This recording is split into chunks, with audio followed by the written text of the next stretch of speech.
येथून त्यांनी सज्जन ते थोर जा जा जा कुणीतरी त्यांना शोधून आणा ना तरी जातील कसे थोपवू माझ्या पंचप्राणा.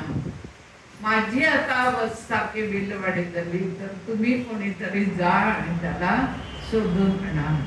दास दासी थोड्या अंतरापर्यंत गेल्या.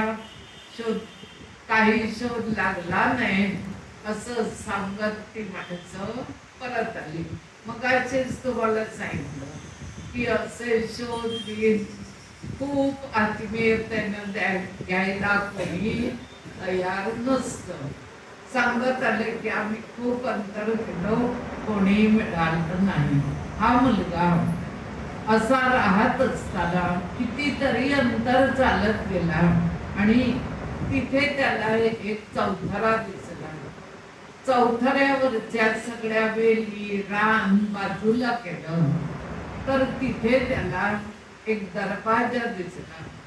या दरवाजातून तो खाली उतरला तर ते काली मातेचं सुंदर मंदिर होतं आणि वर इतकं रान माजलेलं असून सुद्धा खाली मात्र देवळात काली मातेची सुंदर पूजा करून कोणीतरी पिवळ्या फुलांचा हार काली मातेला अर्पण केला होता.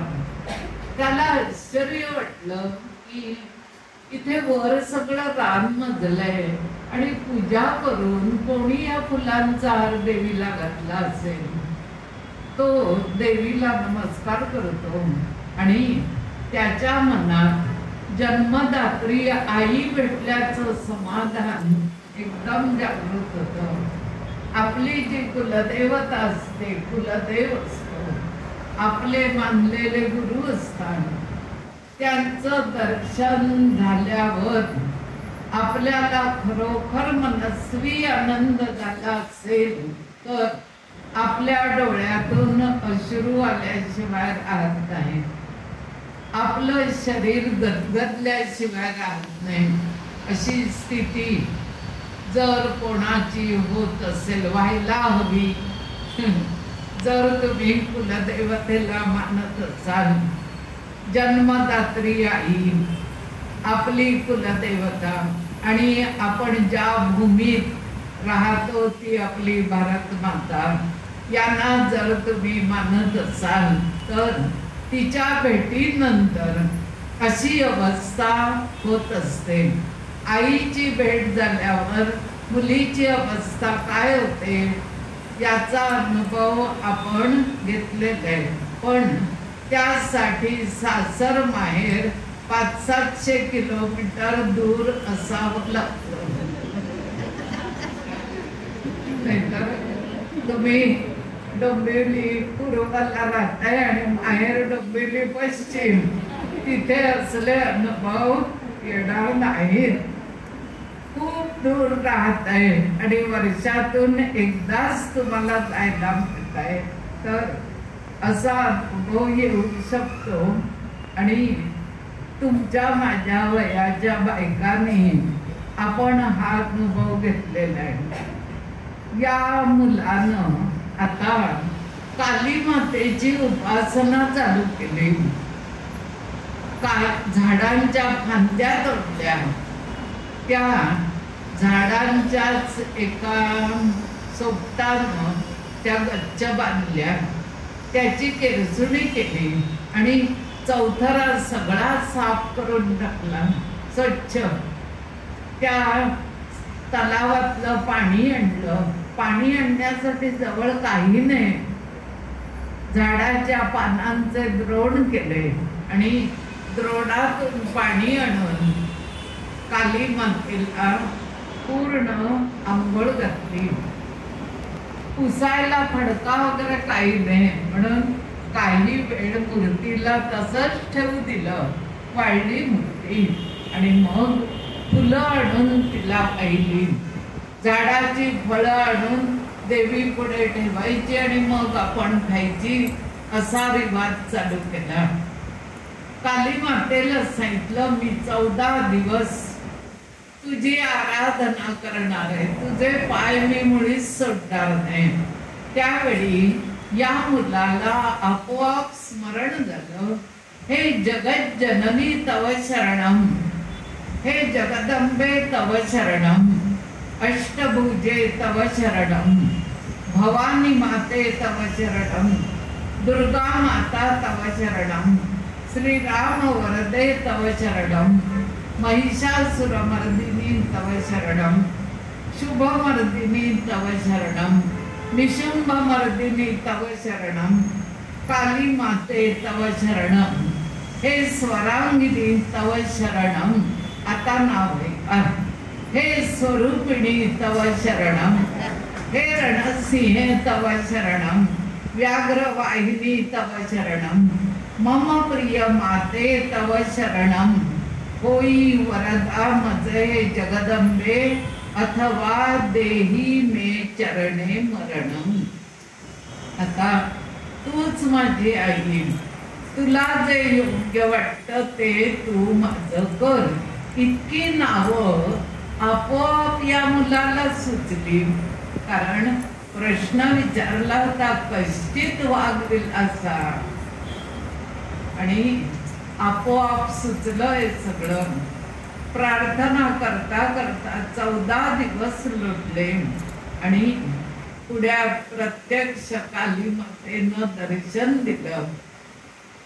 काली माता आली, तुला हवा तो वर मागून गेले, पण हा मुलगा असं म्हणाला, तुझी पूजा करण्यात मला आनंद वाटतो, तर मी तुझी अशी रोज पूजा करत राहीन, मला काय वर वगैरे नको. देवीनं आपण या मुलाला वर दिला, नको रे स्वतःला समजू अनाथ, जगदंब झाली तुझी आज नाथ, केले तिने तुला सनाथ, गातील हे लोक तुझीच गाथ. जोपर्यंत जगदंबेची भक्ती चालू आहे तोपर्यंत तुझं नाव सगळ्यांच्या लक्षात राहील. कालच तुम्हाला म्हटलं, कालिदास 5व्या शतकातले 1500 वर्ष आपण त्यांचं स्मरण करतोय. प्रत्येक विद्यापीठातल्या संस्कृत जे डिपार्टमेंट असतं तिथे कालिदास उत्सव होतोच. आषाढस्य प्रथम दिवसे निदान आठवण तरी होते.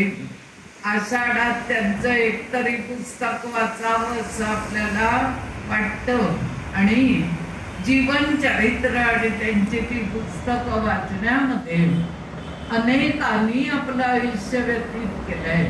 नागपूरला रामटेकला कालिदास विद्यापीठ आहे आणि सगळे संस्कृतचेच अभ्यासक तिथे PhD पर्यंत अभ्यास करत असतात.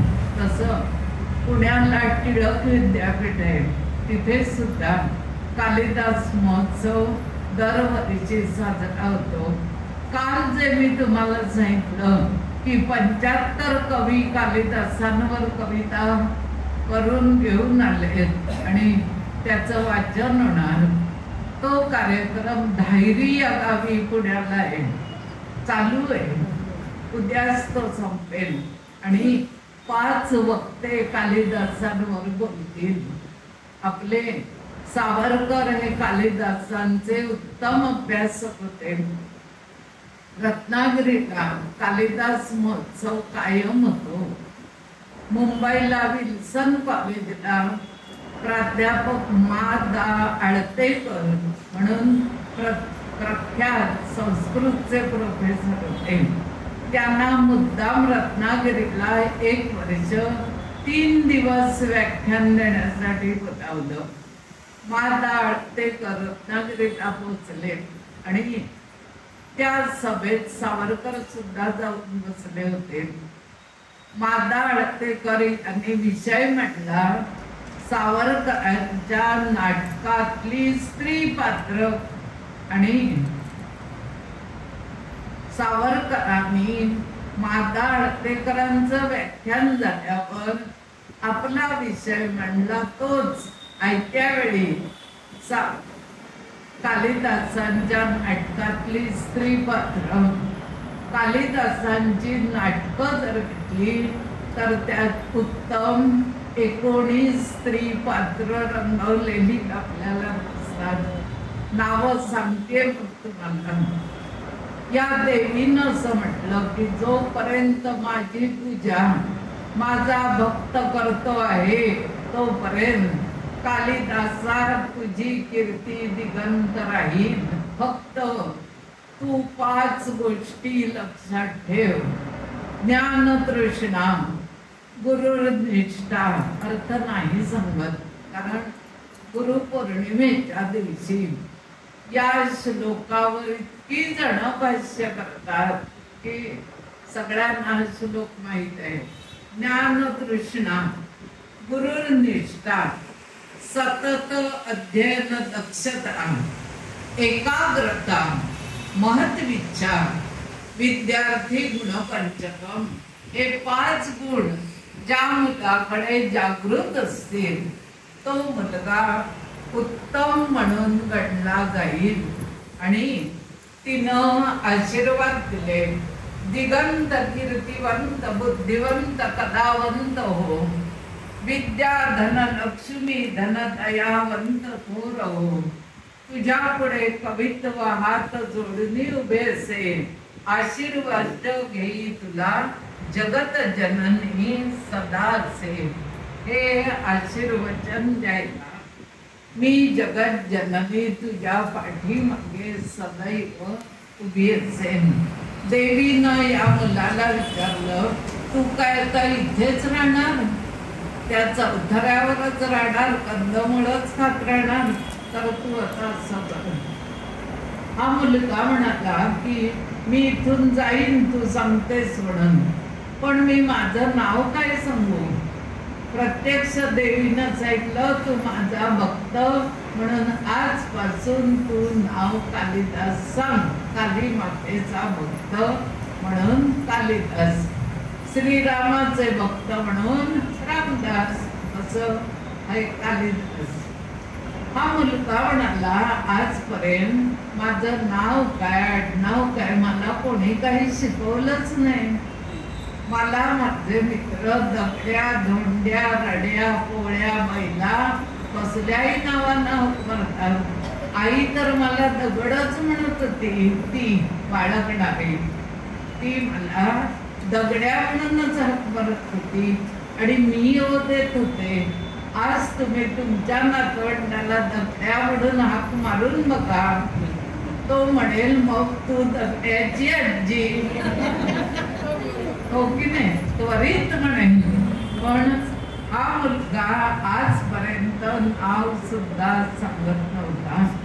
शास्त्र विद्या कला रसज्ञता, जयाची अपार गुणग्राहकता, राजा भोजाची करी दास्यता, सागरात समान थोर असे.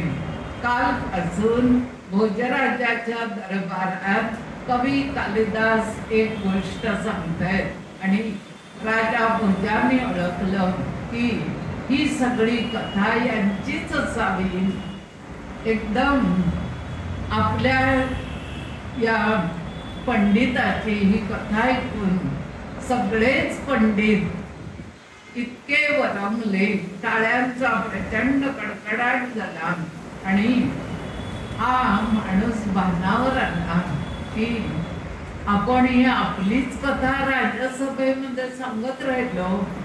मग त्याने कबूल केलं की ही कथा माझीच आहे, पण माझ्या आई वडील नातेवाईकांकडून ऐकलेली ही माझी कथा नाही, तर काली मातेनं मला माझ्या जन्माबद्दल सगळं सांगितलं.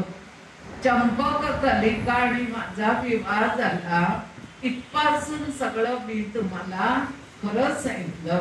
पण जन्म कसा झाला, मी कसा वाटलो, ही सगळी गोष्ट मला काली मातेनं सांगितली.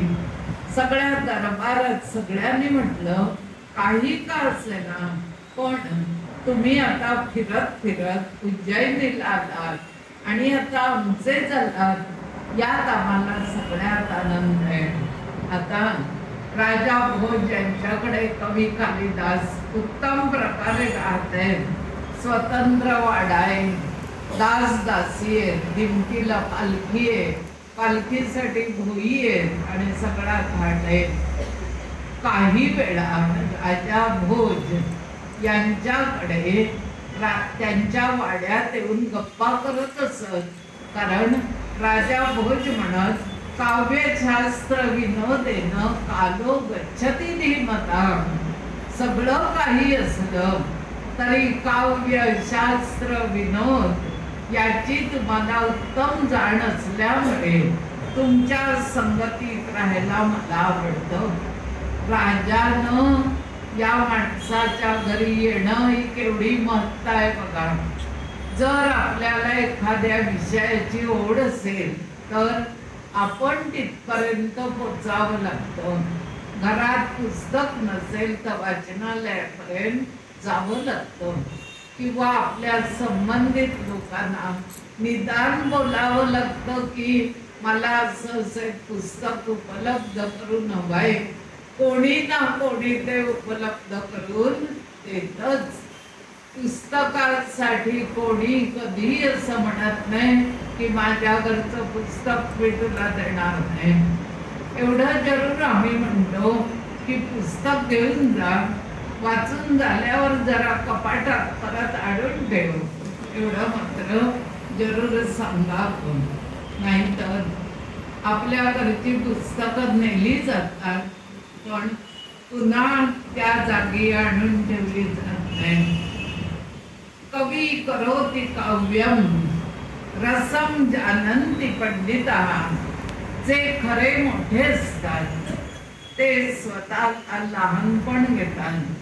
हे आख्यान असं सांगतं की बडा बडाई ना करे, बडा न बोले बोल, हीरा मुख से कभी न कहे, लाख है मेरा मोल. हिरा कधी आपण सांगत नाही. जोहरी असतो तो सांगतो की या हिऱ्याची किंमत किती आहे. तोच बिचारा आपल्याला पुण्यात असं बघा म्हणत नाही. ट्रेमध्ये मखमली कापड असतं, त्याच्यावर एक एक हिरा दाखवतात. हा हिरा इतक्या कॅरेटचा आहे आणि याची किंमत इतकी आहे. ती तो ठेवला की दुसरा हिरा दाखवतात. उगीच 10 हिरे पुढ्यात ठेवून कोणी आपल्याला दाखवत नाही. कारण त्या जोहरीला सुद्धा माहित असतं हा खरंच हिरा खरेदी करायला आलाय का नुसता बघायला आलाय, किंमत काढायला आलाय. हे काही तो बरोबर गिराईक जोखत असतो. तुम्ही याचा अनुभव नक्की घेतला असेल. कोणताही हिरा असा पटापट दाखवत नाही. आपली उत्सुकता बघून मग हिरा दाखवला जातो. राजा म्हणतो, कालिदासा, म्हणजे संसारात तुला काहीच सुख मिळालं नाही. कारण संसार हा सुख दुःखाचं मिश्रण आहे. सुख थोडं आणि दुःखच खूप आहे. या थोड्या सुखासाठी माणूस दुःख सोसायला तयार होतो. आणि एका कवीनं तर संसाराला कटू वृक्षाची फळं असं म्हटलेलं आहे. ही कटू वृक्षाची फळं असून सुद्धा आपले नातेवाईक आपलं लग्न करून टाकण्यासाठी खूप उत्सुक असतात. या उत्सुकतेमध्ये आई आधी पुढे असते, हिचं लग्न करून टाका. म्हणजे आपण त्यांना नको असतो काय एकदाची दुसऱ्या घरी नांदायला जाऊ दे. वडील सुद्धा त्या दिवशी डोळे पुसत असतात. चला एकदाची सुखरूप आपल्या घरी आनंदाश्रू असतात आणि दुःखाश्रू असतात. आजचा काळ इतका कठीण आलाय की लग्न केलं म्हणून निवांतपणा नसतो. त्या संसारात रुळल्यानंतर त्याचा आनंद आई वडिलांना होत असतो. पण पहिलं वर्षभर सगळी प्रचंड धास्तावलेली असतात. येते की राहते, येते का राहते काय कळत नाही. काळ खूप बदलला आणि तसंच वागणं बोलणं चालणं सगळं बदललं. ईश्वरानं कालिदासांना सगळी सुख दिली, दुःख दिलं, पण ते सुद्धा त्यांनी कालीमातेच्या कृपेमुळे अतिशय आनंदानं झेललं. उज्जैनीच्या वास्तव्यामध्ये कवी कालिदासांनी खूप लेखन केलं. रोज कालीमातेची पूजा पिवळ्याच फुलांनी केल्याशिवाय त्यांनी कोणतंही काम केलं नाही. त्यांचा एक रोजचा रिवाज होता, पहाटे उठायचं, अन्निक आवरायचं. त्यांचा रंग जांभळा त्यांना फार आवडता होता आणि या जांभळ्या रंगाचं सवळं नेसून अंगावर पांढरं करवत काठी उपरण घेऊन, अजून असं म्हटलंय, चालताना पायात खडावा असत, गळ्यात मोत्याची माळ असे आणि अतिशय तेजस्वी असा माणूस पहाटे फिरत फिरत उज्जैनी शहर आणि हे जे मंदिर आहे कालीमाता मंदिर हे दूर आहे, तिथपर्यंत चालत जाऊन ते पूजा करून येत असत. तिथे सगळी स्तोत्र देवळातच म्हणत. तिथून आले की घरी त्यांच्याकडे खूप मोठी सरस्वतीची मूर्ती होती. इथे पण आपण मुद्दाम ठेवले की कालिदास सरस्वतीचे उपासक आहेत. सरस्वतीला नमस्कार करून ते लेखनाला बसत. त्यांनी ऋतुसंहार हे 6 ऋतूंचं वर्णन करणारं पहिलं पुस्तक लिहिलं. शृंगार रस त्याच्यामध्ये दाखवून या काव्यात कालिदासांनी निसर्ग प्रेमाची प्रचिती आणून दिली. 5व्या शतकातली तत्कालीन परिस्थिती, त्या काळी असलेली सुबत्ता, संपत्ती, विलासी जीवन, स्त्रियांची आकर्षक केशरचना, त्या काळी फुलांचे गजरे स्त्रिया घालत, पोशाख आणि त्याच्यावर एक शाल पांघरत, सुवर्ण आभूषण घालत आणि त्या सगळ्याचं वर्णन ऋतुसंहार या त्यांच्या पुस्तकात आलं. 6 ऋतूंचं वर्णन आहे. ऋतूनुसार कपड्यांमध्ये बदल आहे, ऋतूनुसार कपड्यांच्या रंगात बदल आहे, ऋतूनुसार दागदागिने, ऋतूनुसार खायची फळं फुलं पदार्थ आहेत. आणि हेच वर्णन मग दुर्गाबाई भागवत यांनी आपल्या ऋतुचक्र या गाजलेल्या पुस्तकामध्ये केलेलं दिसतं.